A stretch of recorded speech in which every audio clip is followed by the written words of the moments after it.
Canto 17. Faith and the Triple Formulae in Nature. Arjuna asked, O Krishna, what about those who follow not the scripture and yet perform sacrifices with a faith of the highest stature? What is the underlying nature of their devotion?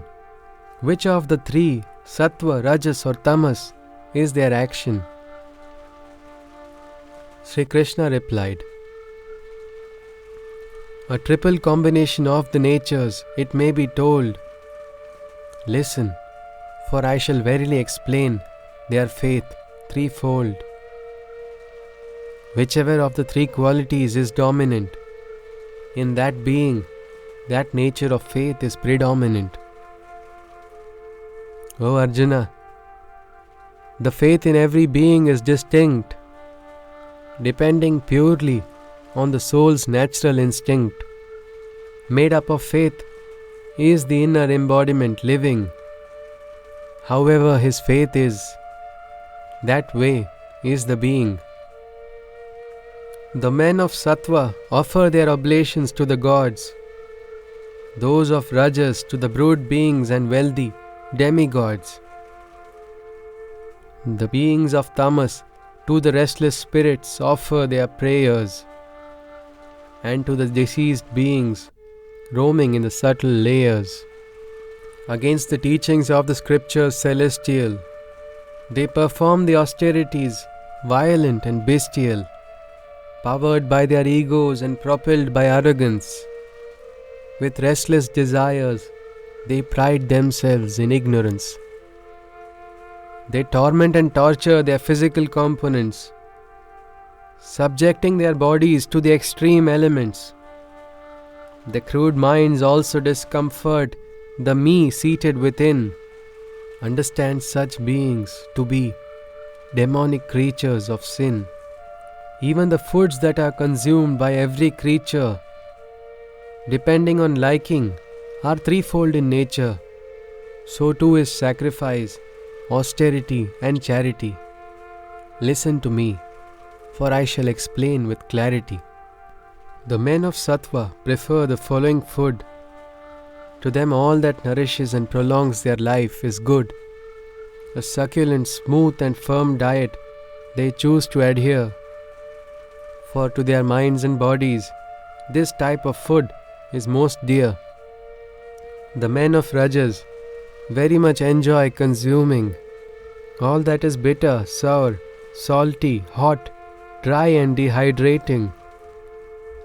Born of anxiety and worry, they are affected by ailments, and their health is affected by their temperaments. The men of Tamas derive a pleasure perverted in consuming food that is cold, stale and rotted, foods that are foul, tasteless and even decomposing sour. Like animals, even leftovers they choose to devour.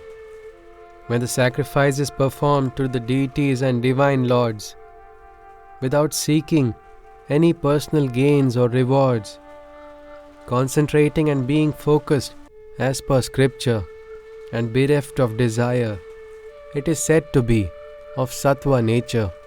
But those sacrifices that are performed with desires, O Arjuna, when for material benefits, when one aspires, accompanied by a flagrant exhibition and hype, no such sacrifices to be of the Rajas type.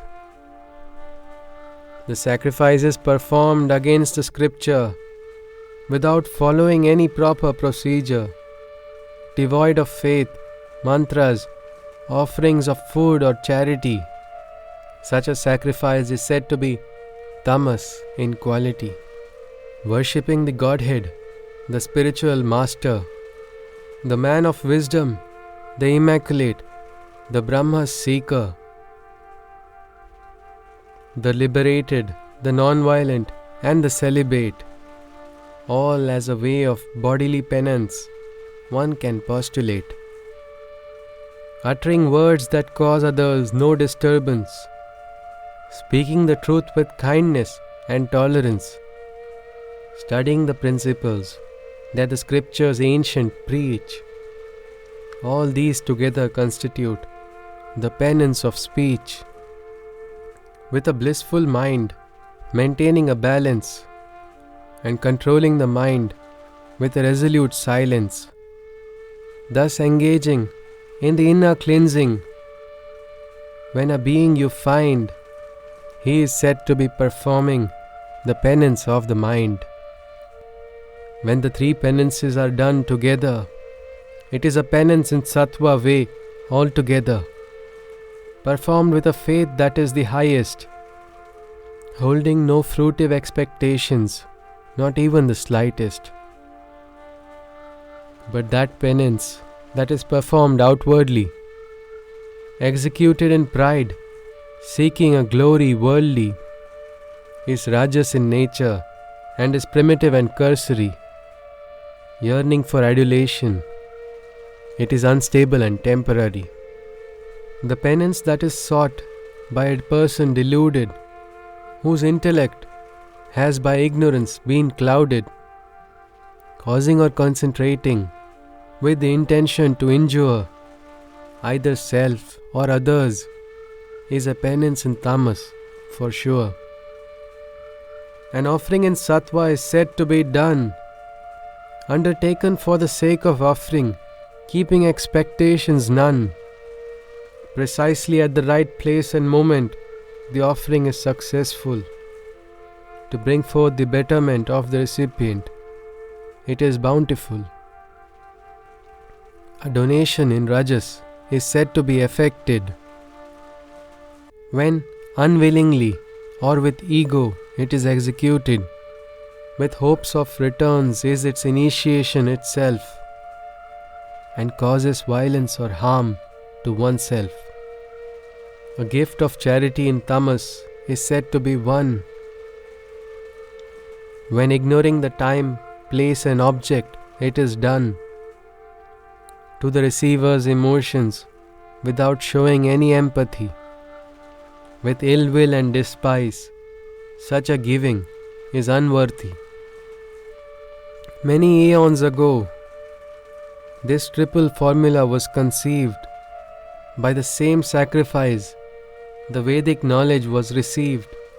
The mantra Om Tat Sat, with Om the primordial syllable, Tat the eternal Brahman, Sat is the highest truth cognizable. That is why the knowers of the Vedic sciences chant and meditate, and all their sacrifices, offerings and actions with Om they initiate. By the principles of the scriptures they firmly stand, and the meanings of their procedures they understand. Tat is concentrated upon profusely, without seeking any fruits. It is pronounced verily by the awakened seekers of liberation.